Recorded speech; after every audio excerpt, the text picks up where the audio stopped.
Hello, everyone. Welcome to part 3 of this series, I guess it is. Uh, it, Again, it all feels very bizarre talking like this, but it is kind of like a bit of a therapy for me to do this, so I really appreciate you watching my rambles. I've got some notes again in front of me, so I do have some kind of narrative that goes through. And what I'll do first is I'll just start with a quick update on how my Crohn's is going. So things have been pretty good, although I'm still getting symptoms of pain, some blood. It feels like it's getting less and less, which is great news. And basically, it feels like it's getting better. It's just the trajectory isn't straight, so it's kind of like it is going that way, but it's going like the stock market. Like it's generally, or not the stock market right now, but it's going up generally. So yeah, so I can have a really good week, and then bang, 2 days of pain and a fair bit of blood. But like I say, they're getting less, and the good days are getting more.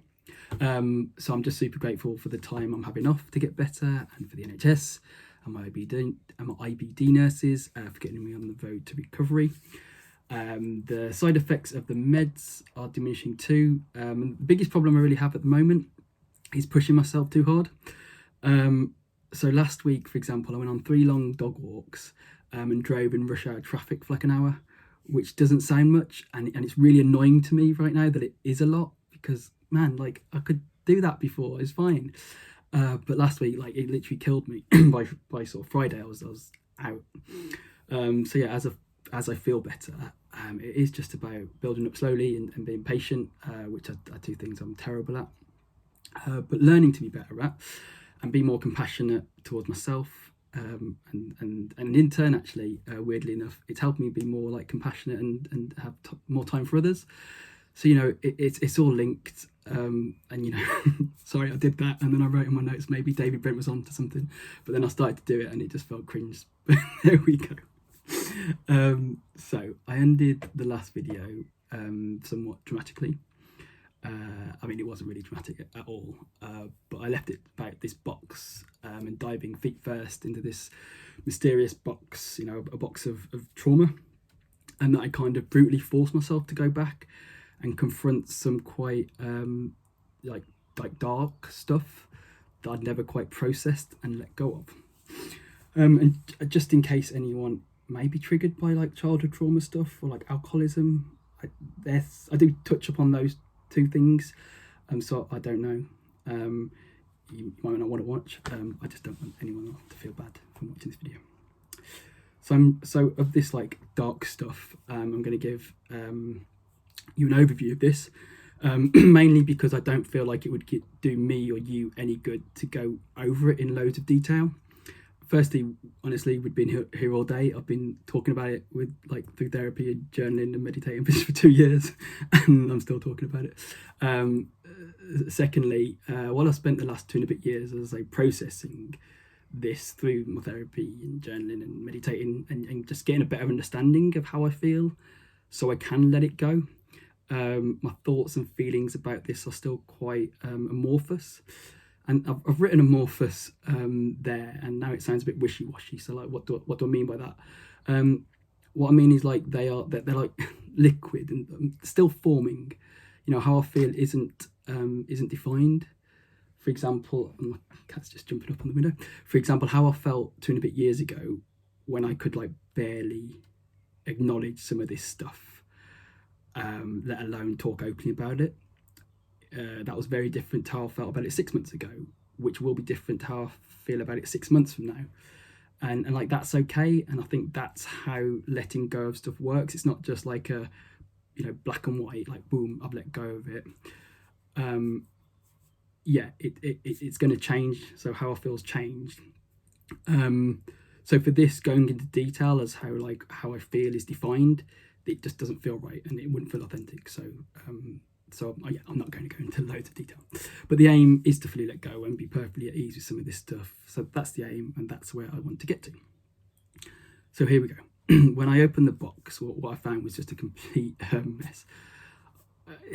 I found layers on layers on layers on layers. It wasn't just, as I'd hoped, I guess I was hoping. I hope I'd sort of open the box and there was supposed to be one thing in there that from my past, and I could pin all my sort of bad behaviour and everything on and say, this was it. It was this one thing that happened. To be like, okay, great, this thing happened, then everything went south from there. But it's not like that at all, and it hasn't been like that at all. It's, as I say, these layers build up over time, and then one thing influences and shapes the next experience. And I feel like I'm stalling a bit now, so I'm just going to talk about the first thing that I found. And the first thing I remember that came up through quite an intense meditation back in 2021 was some form of, I'm going to call it abuse, because something happened to me when I was 3.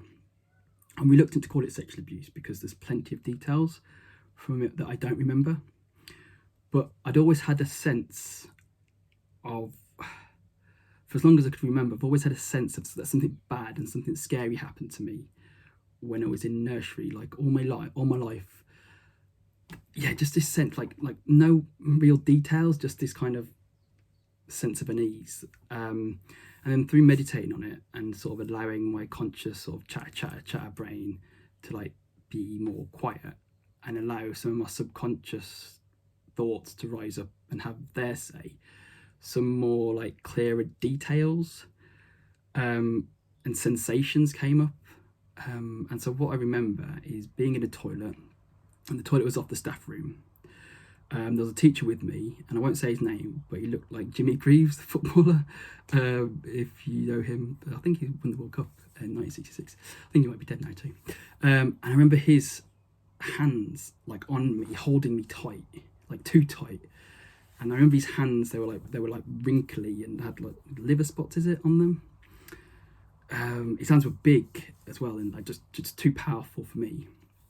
And I was scared, really scared, like terrified. And I remember him being, I don't know, really angry. I don't know, with me or someone, but yeah, just in this really confined space, really angry, like fuming. And the image I have of him is like a devil with a red face and horns. And then I just remember nothing. Like I can't. Just it goes blank, then my memory does. And then the next thing I remember, I'm in the staff room, and I've been crying, and I feel exhausted. Like, I don't know, have you ever been like, sort of really angry? Or when I was younger, sort of, you know, before I was sort of 10, probably after 10, I used to have loads of like tantrums, and then after I'd had a tantrum, I'd feel exhausted, like from the emotional sort of release of the anger and everything. And that's how I felt sitting in the staff room. Then the next thing I remember is my mum picking me up and just feeling like elation, so happy to see her, just so relieved. And then I have a vague thing about the teacher telling my mum that I'd like wet myself. Like, I don't know, I might have, like I could say, like, I don't know what happened exactly. But coincidentally too, when I was 3, it was when I was diagnosed with Crohn's as well. So, and I'm convinced that there's an emotional link to Crohn's, like your emotions and Crohn's are connected in some way. But again, I don't know. I don't have the details. I could be trying to like force the maths there and just be like, yeah, one traumatic event plus being diagnosed with Crohn's equal that thing caused my Crohn's. So I don't, like I say, I don't know. And I don't know exactly what happened, but something happened. Like, it could have been as simple as like maybe the teacher just told me off, and then my 3-year-old brain just went crazy with it. I don't know, but something happened that traumatized me, and I really don't feel the need to go back and figure out every detail because I'll never be able to, and I'll just drive myself insane trying to. Like, if there's something else in there in the sort of the deep recesses of my subconscious, it will come up when it's ready to. But I guess what I feel like is that kind of level of like fear that happened or whatever happened, like scared me. It really like put some fear into me. And I didn't know what to do. Like, I didn't tell my mum. Like, I've really never told anyone about that. You know, sort of only in the past 2 years I've sort of really like vocalized that something did happen. But what I feel more comfortable in saying, sort of that I feel for sure, is that it shaped the next thing. And so, like, and these things are just in chronological order. So when I was about 6 or 7, so it was sort of a few years after that first thing, So it's basically just something like weird happened with another older little boy. Like we kissed, we were naked. It was weird. Like this one I've always had quite a vivid memory of, and I've always suppressed it, like when it would pop up, because it felt so wrong. It just felt wrong on every level and very, very shameful what happened. So like it got bottled up and pushed down, like really deep down. I guess with that other thing that happened sort of when I was 3. And again, that's what I feel like the first thing influenced the other thing. But then talking to my mum about it recently, for the first time in sort of almost 30 years, she helped me take the sting out of it a bit further, on top of sort of like the therapy and stuff. So she was a primary school teacher for sort of 25, 30 years. And she said it probably was just 2 kids experimenting. Yeah, I mean, it's not ideal, and it probably shouldn't have happened, but it wasn't like sinister. It wasn't shameful as my mind had made out to be. So my mind had told me at the time it was shameful, and then I then treated it as fact, and then stored that fact deep down in me, and then like bottled it up. So as I say, that happened. Then the first thing influenced how I perceived like the next thing. So the shame and the fear and the bottling things up and not talking about them, that became the norm. So yeah, so then I guess them 2 things were probably quite formative in sort of how my psyche works in terms of like weird not talking about it. Like that's it. And then I don't know, like just a bunch of other shit happened. Like I really want to make these videos more inspirational and not just me rambling on about stuff, but I feel like I kind of got to like wade through some other shit before I get to that. So yeah, I thank you for your patience, and let's continue with the other shit. So my dad had always been a drinker, but at some point it seemed to me at least to sort of increase. His drinking did, and it was around the same time I became a teenager. And I've written in a lot of detail what dad's drinking was like for me, and I'll put a link to that down below or somewhere. And so dad's drinking increased when I became a sort of teenager, around that age, 12 or 13. And at the same time, my Crohn's came back. And for 10 years, since I was 3, when I was 3, it got brought under control relatively quickly, and then 12, 13, it came back in quite a big way. And I've written about that too, and I'll put a link to that if anyone cares to read that.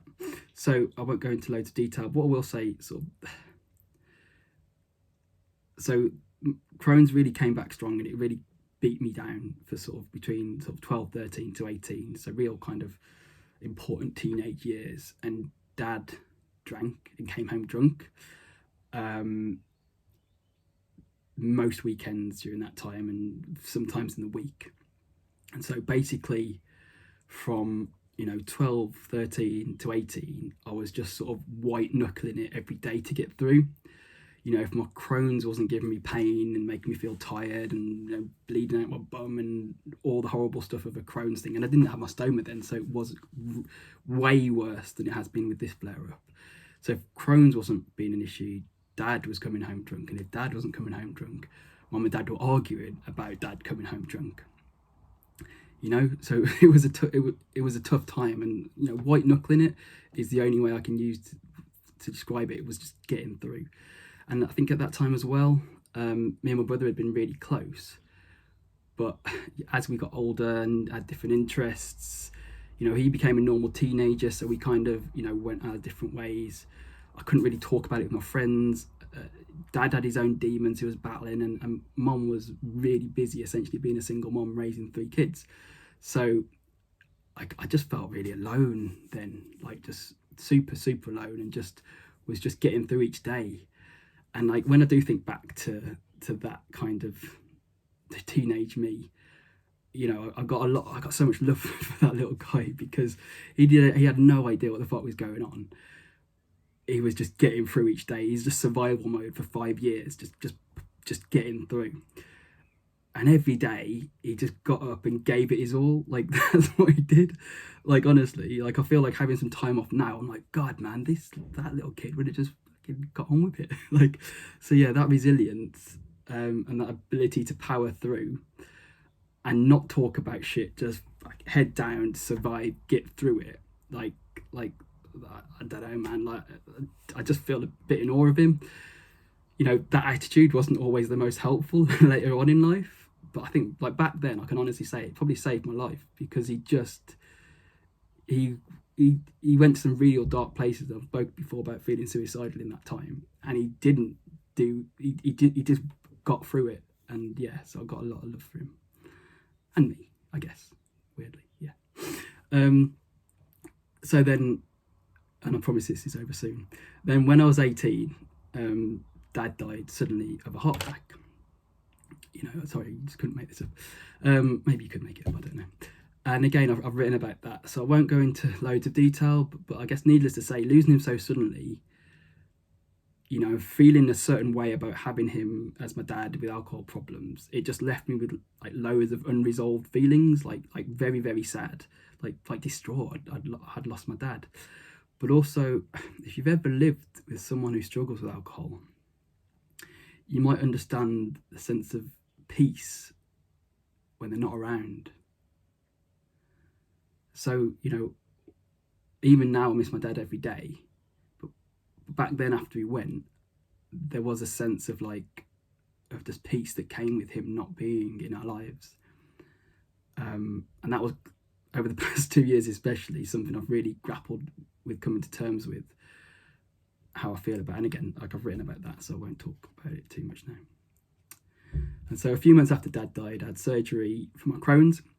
So the first surgery, they took out a section of my bowel that was diseased. So they opened me up, snipped it, snip, tied it back, and then sort of it was good for a few years. But then about 4 years later, Crohn's came back, and that's when I had my stoma surgery. So yeah, that's just a load of shit that happened. And yeah, so following, you know, Dad dying, you know, I had a year out and then ran off to uni, America for a bit, and then London for about 10 years, where I sort of, you know, that time at uni, America and in London, I drank lots, did some drugs now and then, and basically didn't think about anything at all that I spoke about here for 10 plus years, you know. Just didn't even acknowledge it happened. At sometimes just stuffed it down. And I've been trying to think of like an analogy to describe that process of sort of bad shit happening, stuffing it down, getting on with life, and then how it affects you. And the analogy I've thought of is really rubbish. But I was playing my little nephew the other day, and he had some Play-Doh. And you know how you can like push Play-Doh like down into like, I don't know, like a tube or something, and then it's got sort of spurts out the edges.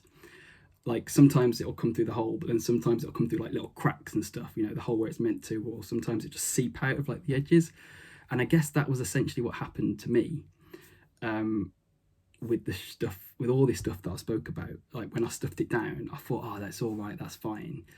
But it would seep out of the edges of my life.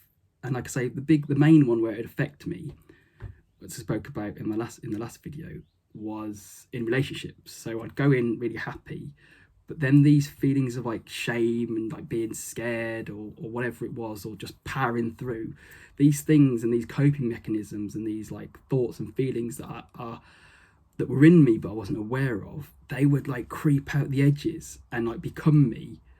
But I wouldn't be like, I just wouldn't know what the fuck was happening. I would just be like, why am I turning into someone else? What's going on? Just pulling my hair out, not knowing. So yeah, like Play-Doh into a thing. I don't know. In 6 months, I'm sure I'll have a better analogy. So almost done. So until the end of 2019, when I first began therapy, and to bring it like sort of right back to the start, while the therapy started in 2019, it was quite measured and steady. I think after my breakup in 2020 and lockdown, and then, you know, that feeling of like I've got no control over my life, in the summer of 2020, that's when I sort of dove headfirst into all of this stuff, you know. And looking back, those few months of the summer of 2020 and probably a bit sort of longer towards the start of 2021, I didn't know what I was doing, and I was way too intense and brutal with how I approached some of this stuff. like I forced myself to go back and relive it all. I bullied myself essentially, and my body gave way, and that's where the Crohn's flare up really started. So I'll leave it there for now, and next time I'll talk about that process from the brutal start of trying to figure stuff out until the more, I guess, like measured place I feel like I'm in now. Like this 5-part weird series, it does have a hopeful end. And thank you for sort of sticking with me as I've waded through a lot of just shit. Yeah, I don't know what the other word to describe it is.